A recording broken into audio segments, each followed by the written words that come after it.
ব্রাহ্মণবাড়িয়ার বাঞ্ছারামপুরে মা ও দুই ছেলের গলা কাটা মরদেহ উদ্ধার করেছে পুলিশ।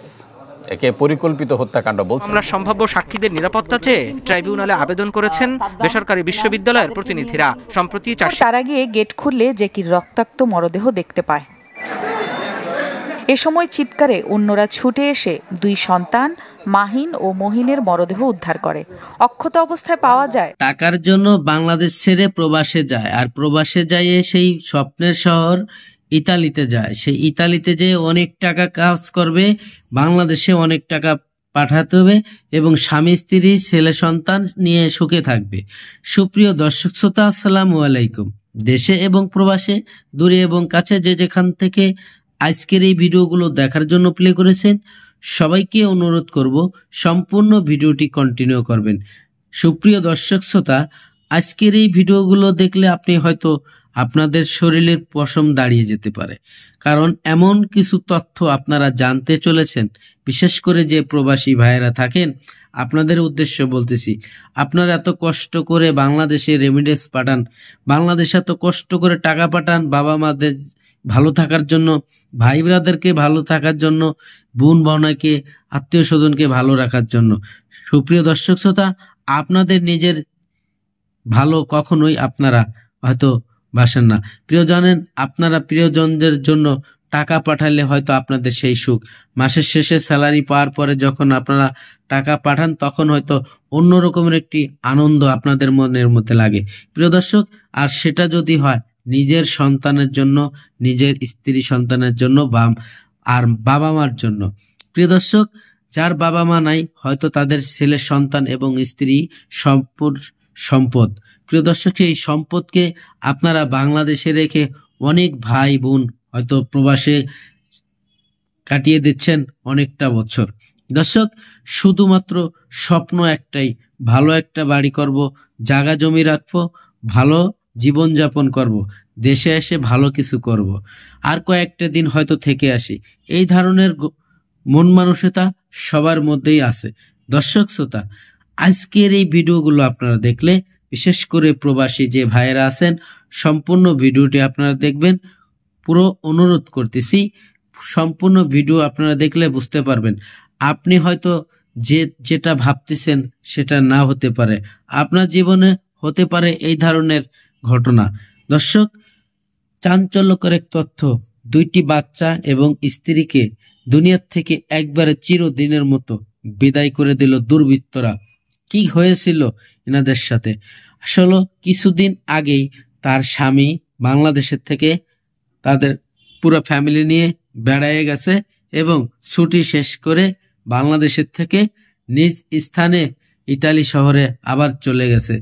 এবং দুর্বৃত্তরা জানতো এবং এলাকাবাসীরা অনেকেই জানতো যে এ অনেক টাকার মালিক, বিশেষ করে ইতালিতে থাকে, তাই অনেক টাকার মালিক, ওর ঘরে গেলে অনেক কিছু হয়তো পাবো। যখন স্বামী বাংলাদেশের থেকে চলে গেছে এবং ওই নারীর ঘরে যে শুধুমাত্র দুইটা সন্তান এবং ওনাকে, সেই নারীর সাথে এমন কিছু করেছে, আপনারা শুনলে অবাক হয়ে যাবেন। ভিডিওতে দেখলে আপনারা বুঝতে পারবেন। এবং ছোট ছোট দুইটা বাচ্চা, তাদের সাথেও করেছে অনমিক, একদম দুনিয়ার থেকে এমন ভাবে বিদায় করে দিছে, আপনারা আশ্চর্য হয়ে যাবেন। দর্শক, আমি বেশি কথা বাড়াইতে চাই না, আমি বেশি কথা বলতে চাই না।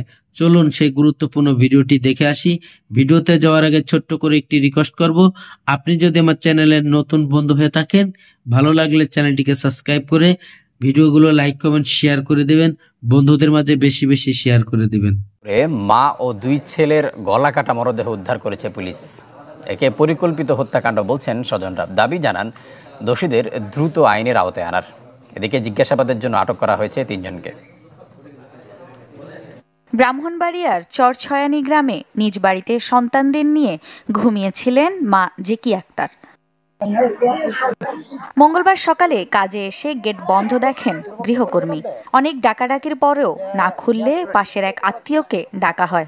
এরপর তারা গিয়ে গেট খুললে জেকির রক্তাক্ত মরদেহ দেখতে পায়। এ সময় চিৎকারে অন্যরা ছুটে এসে দুই সন্তান মাহিন ও মহিনের মরদেহ উদ্ধার করে। অক্ষত অবস্থায় পাওয়া যায় 7 মাস বয়সী শিশু ওয়াজিফাকে। এলাকাবাসী ও স্বজনরা বলছেন 3 জনকেই পরিকল্পিতভাবে হত্যা করা হয়েছে। জড়িতদের দ্রুত আইনের আওতায় আনার দাবি তাদের। আমরা ভিতরে যাইতেছি না, ভিতরে যাইতেছি সাইডে গেটের ইয়াতে রক্ত হয়ে গেছে। আমার বাগনারা তারা দেখে ফেলছে, বাগনারা নিশ্চয়ই চিনে খুনিকে এবং ছোট বাগনারাও নিশ্চয়ই চিনার বিদায় ছোট বাগনারা প্রাণ বাঁচার জন্য সে বাথরুমে যায়, বাথরুমের দরজা লাগাই দিয়েছিল, বাথরুমের দরজা ভেঙে তাকে হত্যা করেছে।